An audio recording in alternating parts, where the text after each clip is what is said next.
வணக்கம். என்னோட பேரு தாமரை செல்வி. இன்னைக்கு நம்ம கேட்டுக்கிட்டு இருக்கிற கதை புதுமை பித்தன். வாங்க கதைக்குள்ள போகலாம். புதுமை பித்தன் தான் இளவரசன் அப்படிங்கறத கேட்டதும் பிரதாபசிம்மருக்கு பயங்கர அதிர்ச்சி. உடனே பிரதாபசிம்மர் இளவரசனோட ரூமுக்கு போறார். அங்க அறிவுமணி அபராஜிதாவோட கண்ணாம்பூச்சி விளையாடிக்கிட்டு இருக்கார். பிரதாபசிம்மரை பார்த்ததும் அபராஜிதா அங்க இருந்து தப்பிச்சு போயிடுறாங்க. பிரதாபசிம்மர் அறிவுமணி கிட்ட ஜீவகன் எங்க அப்படின்னு கேக்குறார். அந்த பைத்தியம் எங்க போச்சுன்னு எனக்கு தெரியாது அப்படின்னு முதல்ல சொல்றார் அறிவுமணி. ஆனாலும் பிரதாபசிம்மர் அடிச்சு கேட்டதும் எனக்கு தெரியாது, சொல்ல முடியாது, என்ன துண்டு துண்டாக்குனாலும் நான் சொல்ல மாட்டேன் அப்படின்னு சொல்றார் அறிவுமணி. அப்ப தளபதி, வீரையன், சித்திரகுப்தன் அண்ட் அவங்களோட ஆட்களை எல்லாத்தையும் அந்த ரூமுக்குள்ள வர சொல்லி அங்கேயே அவங்கள ஒளிஞ்சுக்க சொல்றார். இப்ப ஜீவகன் வருவான், அவன் வந்ததும் அவன் மேல பாஞ்சு அவனை பிடிக்கணும் அப்படின்னு ஆணையிடுறார். எல்லாரும் போய் ஒளிஞ்சுக்கிறாங்க. அறிவுமணியை ஒரு சேர்ல உட்கார வச்சுட்டு வாய் பேசுனா உன்னை கொன்னுடுவேன் அப்படின்னு சொல்லி அந்த சேருக்கு பின்னாடி ஒளிஞ்சு உட்கார்ந்துக்கிறார் பிரதாபசிம்மர். அப்ப புதுமை பித்தன் அந்த சுரங்க வழியா அவரோட ரூமுக்குள்ள வர்றார். இங்க எல்லாரும் அவர் வர்றதுக்காக வெயிட் பண்ணிக்கிட்டு இருக்காங்க. அந்த ஃபயர் பிளேஸ் வழியா அவர் வர்றதை எல்லாரும் பாக்குறாங்க. அறிவுமணி அறிவுமணின்னு கூப்பிட்டுட்டு அவரோட வாழை கலட்டுறார். ஆனா அறிவுமணி ரொம்ப அமைதியா உட்கார்ந்து இருக்கார். உன்னை கூட்டிட்டு போகலன்னு என் மேல கோவமா? உனக்கு தான் பொழுது போறதுக்கு ஆள் இருக்கே அப்படின்னு சொல்றார் ஜீவகன். அப்ப அறிவுமணி ஏதோ சொல்ல வாயை திறக்கிறார். ஆனா எதுவும் சொல்லாம உட்கார்ந்து இருக்கிறத பார்த்து என்னாச்சு, சில மாதிரி உட்கார்ந்திருக்கே அப்படின்னு கேட்கிறார் ஜீவகன். ஆபத்து ஆபத்துன்னு மெல்லிசா சொல்றார் அறிவுமணி. ஆனா ஜீவகனுக்கு அது புரியல. அறிவுமணியை பார்த்து சிரிச்சுக்கிட்டு இருக்கும் போது அந்த நாற்காலிக்கு பின்னாடி இருந்து சிரிச்சபடி பிரதாபசிம்மர் எந்திரிக்கிறார். அவரை பார்த்ததும் ஜீவகனுக்கு பயங்கர அதிர்ச்சி. அங்க அறையில மறைஞ்சிருந்த எல்லாரும் வெளியே வராங்க. வாளை கலட்டி வச்சதால ஜீவகனால சண்டை போட முடியல. கோட்டையில பிறந்தும் கொள்ளைக்காரனா இருக்கணும் அப்படிங்கறது உன்னோட தலையில எழுதியிருக்கு அப்படின்னு சொல்றார் பிரதாபசிம்மர். உடனே கோபமா, யார் கொள்ளைக்காரர்?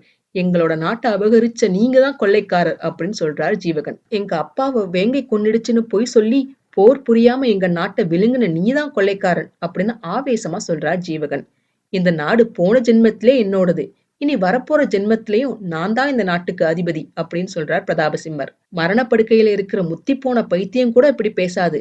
இப்பவே செஞ்ச தப்ப ஒத்துக்கிட்டு என்னோட அப்பாவை என்கிட்ட கொடுங்க அப்படின்னு கேட்கிறார் ஜீவகன். கொடுக்கலைனா அப்படின்னு பிரதாபசிம்மர் கேட்க, புரட்சி வெடிக்கும், அந்த புரட்சியில நீங்க புழுதியா பறப்பீங்க அப்படின்னு சொல்றார் ஜீவகன். அத அப்புறம் பார்க்கலாம் அப்படின்னு சொல்லிட்டு தளபதி கிட்ட ஜீவகனை பாதாள சிறையில அடைங்க, இவன் தான் இளவரசர் அப்படிங்கறது தெரியக்கூடாது, இளவரசருக்கு பைத்தியம் முத்திடுச்சு, அதனால பாதாள சிறையில அடைச்சிருக்காங்கன்னு அரசாங்க பிரச்சாரம் பண்ணுங்க அப்படின்னு சொல்றார் பிரதாபசிம்மர். அதோட ஜீவகனை சிறைக்கு இழுத்துட்டு போயிடுறாங்க. வீரையாவுக்கு 5000 பொன் கொடுக்கிறார் பிரதாபசிம்மர். அவனுக்கு கொடுத்துட்டு இன்பவள்ளி கிட்ட, இந்த வெற்றிக்கு முக்கியமான காரணமே நீதான், உனக்கு என்ன பரிசு வேணும்னாலும் கேளு, உனக்கு தர்றேன், என்னையே கேட்டாலும் தர்றேன் அப்படின்னு சொல்றார் பிரதாபசிம்மர். அதுக்கு இன்பவள்ளி, எனக்கு ஒரு ஸ்பெஷல் பரிசு வேணும், என்னோட பரம்பரைக்கே ஒருத்தன் பழி சேர்த்துட்டான், அவனை நான் பழிக்கு பழி வாங்கணும் அப்படின்னு சொல்றாங்க. யாரவன் அப்படின்னு கேட்கிறாரு பிரதாபசிம்மர். வேற யாரும் இல்ல, அந்த முகமூடிதான், அந்த முகமூடியை என்கிட்ட ஒப்படைங்க, நான் அவனை பழிக்கு பழி வாங்குறேன் அப்படின்னு சொல்றாங்க இன்பவள்ளி. அதுக்கு பிரதாபசிம்மர் கொஞ்சம் யோசிச்சுட்டு, சரி உன்கிட்ட அவனை நான் ஒப்படைக்கிறேன், நீ அவனை கொல்லு, ஆனா அதுக்கு முன்னாடி நீ ஒண்ணு செய்யணும், எல்லை கோட்டையில அடைபட்டு கிடக்கிற மன்னன் கிட்ட இந்த சாசனத்துல கையொப்பம் வாங்கி கொடுக்கணும் அப்படின்னு அந்த சாசனத்தை அவங்க கிட்ட நீட்டுறார். அதை வாங்கி படிக்கிறாங்க இன்பவள்ளி.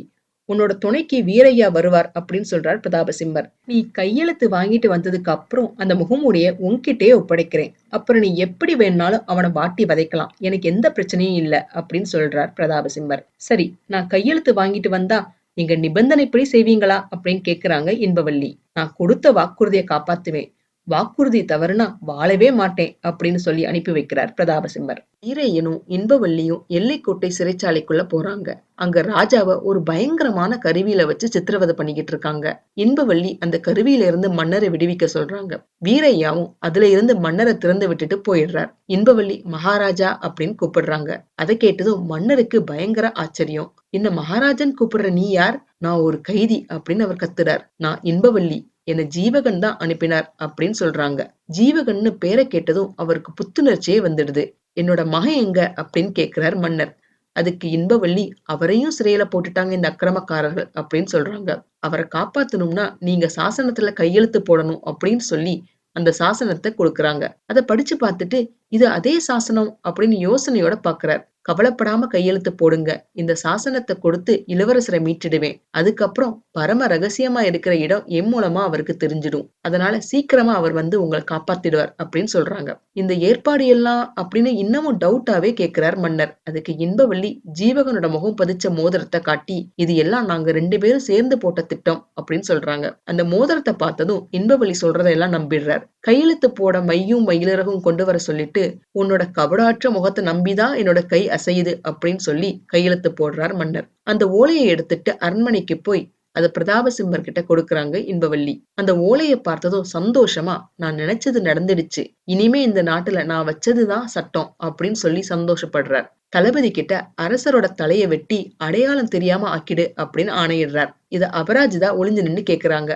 சேனாதிபதி ஆணையை நிறைவேற்ற கிளம்ப பிரதாபசிம்மர் அவரை தடுத்து, நானே போறேன். சாக போறதுக்கு முன்னாடி என்னோட அண்ணனோட முகத்தை பார்த்துட்டு அவனை நானே சாகடிக்கிறேன் அப்படின்னு சொல்லிட்டு காலையில மக்கள் முன்னாடி அந்த முகமூடிக்கு தூக்கு தண்டனையை கொடு அப்படின்னு ஆணையிடுறார். ஆனா எக்காரணம் கொண்டும் ஜீவகன் தான் முகமூடி அப்படிங்கிற விஷயம் யாருக்கும் தெரியக்கூடாது அப்படின்னு சொல்றார். உடனே இன்பவள்ளி, நீங்க எனக்கு வாக்கு கொடுத்திருக்கீங்களே அப்படின்னு கேக்குறாங்க.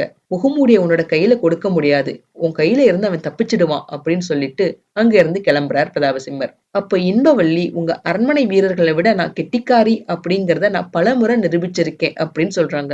சரி, முகமூடிய உன்கிட்ட ஒப்படைக்கணும் அவ்வளவுதானே, ஜீவகனை கொண்டுட்டு அவன் போட்டு இருக்கிற முகமூடியை உன்கிட்ட கொடுக்கறேன் அப்படின்னு சொல்றார் பிரதாபசிம்மர். பட்டாபிஷேகத்துக்கு முன்னாடியே வாக்குறுதி காத்துல பறக்குதே அப்படின்னு நக்கலா கேக்குறாங்க இன்பவள்ளி.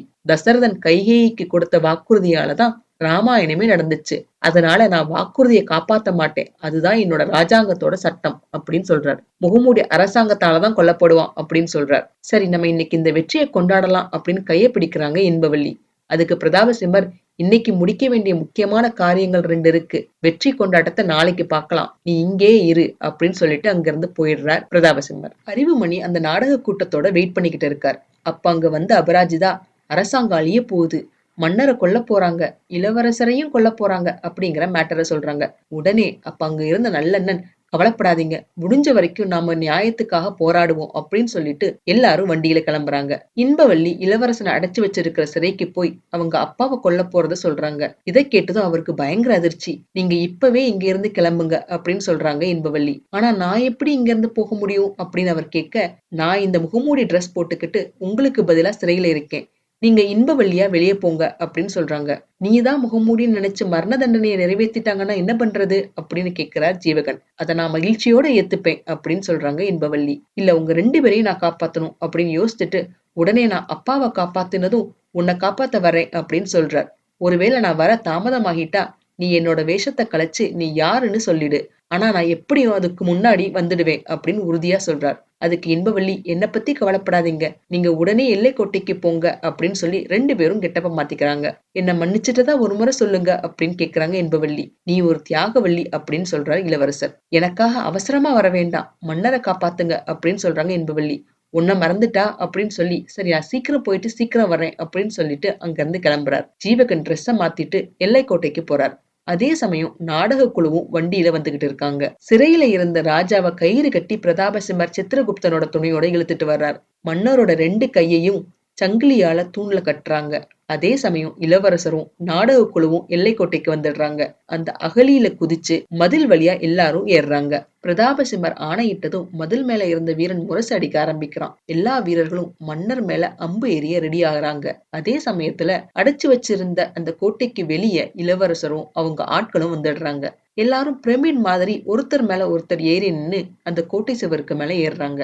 அங்க அம்பு வீச தயாரா இருக்கிற வீரர்களையும் முரசடிக்கிற வீரர்களையும் அட்டாக் பண்றாங்க. இத பார்த்ததும் மன்னருக்கு ஒரே சந்தோஷம். பிரதாபசிம்மருக்கு மத்தவங்களுக்கும் பயங்கர அதிர்ச்சி. மதில் மேல நாடக குழுவுக்கும் வீரர்களுக்கும் சண்டை நடக்குது. இந்த சமயத்துல பிரதாபசிம்மர் கத்திய வச்சு மன்னரை கொல்ல போறார். அதை பார்த்த இளவரசர் மதில்ல இருந்து குதிச்சு பிரதாபசிம்மரை தள்ளி விட்டுறார். பிரதாபசிம்மருக்கும் இளவரசருக்கும் சண்டை நடக்குது. பின்னாடி இருந்து சித்திரகுப்தன் இளவரசர் அட்டாக் பண்ண ட்ரை பண்ணும்போது அவனை அறிவுமணி அட்டாக் பண்ணிடுறார். ஒரு கட்டத்துல பிரதாபசிம்மரோட ஆயுதம் கீழே விழுந்துடுது. இளவரசர் அவர் போடுன்னு போடுறார். அதை தாங்க முடியாம கோட்டையை விட்டு ரதத்துல ஏறி தப்பிச்சு போயிடுறார் பிரதாபசிம்மர். அவர் பின்னாடி குதிரையில ஏறி துரத்துறார் ஜீவகன். ஒரு கட்டத்துல தன்னோட குதிரையில இருந்து ரதத்துல குதிச்சு குதிச்சு பிரதாபசிம்மரோட சண்டை போடுறார் ஜீவகன். 2 பேருக்கும் பயங்கரமா சண்டை நடக்குது. ஒரு கட்டத்துல ரதத்துல இருந்து பிரதாபசிம்மரை வீசிடுறார் ஜீவகன்.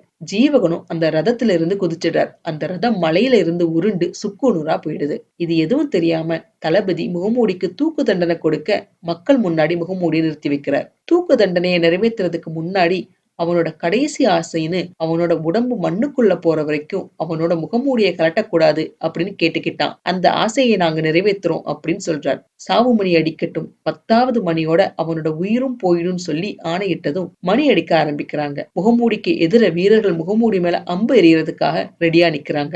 முகமூடி வேஷத்துல இருக்கிற இன்பவள்ளி சாகுறதுக்கு தயாராகிறாங்க. அவர் மேல அம்பு எரிய போற சமயத்துல அங்க வேல்விழி ஓடி வந்து நிறுத்துங்க நிறுத்துங்கன்னு கத்துறாங்க. முகமூடி உருவுல உங்க முன்னாடி இருக்கிறது யார் தெரியுமா அப்படின்னு அவங்க சொல்ல ஆரம்பிக்கிறாங்க. ஆனா அதுக்கு முன்னாடி தளபதி அவங்க வாயை பொத்தி அம்பு எறிய ஆணையிடுறார். முகமூடி மேல அம்பு எரிஞ்சிடுறாங்க. அப்படியே கீழே சாஞ்சிடுறாங்க இன்பவள்ளி. உடனே வேல்விழி இளவரசே அப்படின்னு கத்திக்கிட்டு மேடைக்கு ஓடுறாங்க. உடனே மக்கள் எல்லாரும் இளவரசரா அப்படின்னு ஆச்சரியமா பாக்குறாங்க. வேல்விழிய கைது செய்ய ஆணையிடுறார் சேனாதிபதி. வேல்விழி முகமூடியோட முகத்தை பாக்குறதுக்கு முன்னாடி இளவரசரும் மன்னரும் அங்க வந்துடுறாங்க. இளவரசரை பார்த்ததும் எல்லாருக்கும் அதிர்ச்சி. சித்தப்பா ஒருவளை இருந்து அநீதியை அழிச்சிட்டு பெத்த அப்பாவை கூட்டிட்டு வந்த ஜீவகன் தான் நான், வேங்கையால விழுங்கப்பட்ட மன்னர் தான் இவர் அப்படின்னு அவங்க அப்பாவை காட்டுறார் இளவரசர். இதை கேட்டதும் மக்களுக்கெல்லாம் பயங்கர அதிர்ச்சி. அப்பதான் இன்பவள்ளி விழுந்து கிடக்கிறத பாக்குறார் ஜீவகன். இன்பா இன்பா அப்படின்னு கூப்பிட்டுட்டு ஓடி போய் அவங்களோட முகமூடியை கலட்டுறாரு. அந்த அம்பை எடுக்க ட்ரை பண்றார். என்ன மன்னிச்சிருங்க அப்படின்னு சொல்றாங்க இன்பவள்ளி. நீதானே என்ன மன்னிக்கணும் அப்படின்னு ரொம்ப சோகத்தோட சொல்லி அவங்கள தூக்கி தன்னோட மடியில போட்டுக்கிறார் ஜீவகன். இளவரசின்னு கூப்பிட்டுட்டு தான் கிட்ட இருந்த மோதிரத்தை திரும்ப வேல்விழியோட விரல்ல போட்டு விடுறாங்க. அவங்க 2 பேரோட கையையும் சேர்த்து வச்சுட்டு இறந்துடுறாங்க. இந்த சமயத்துல அந்த தளபதி அங்க இருந்து தப்பிக்க ட்ரை பண்றான். ஆனா மக்களும் வீரர்களும் அவனை பிடிச்சிடுறாங்க. நாடும் மன்னரும் பழைய நிலைமைக்கு திரும்பிடுது. வேல்விழியும் ஜீவகனும் சேர்ந்துடுறாங்க. இதுதாங்க புதுமை பித்தனோட கதை. இந்த பதிவு உங்களுக்கு பிடிச்சிருந்ததுன்னா லைக் பண்ணுங்க, ஷேர் பண்ணுங்க, சப்ஸ்கிரைப் பண்ணுங்க. நான் போடுற வீடியோஸ் உடனுக்குடன் உங்களுக்கு தெரிஞ்சுக்கிறதுக்காக நோட்டிபிகேஷன் பெல்லையும் கிளிக் பண்ணுங்க. என்னங்க, கதை பிடிச்சிருந்ததுங்களா? மீண்டும் இன்னொரு கதையோட அடுத்த பதிவுல சந்திக்கிறேன். நன்றி, வணக்கம்.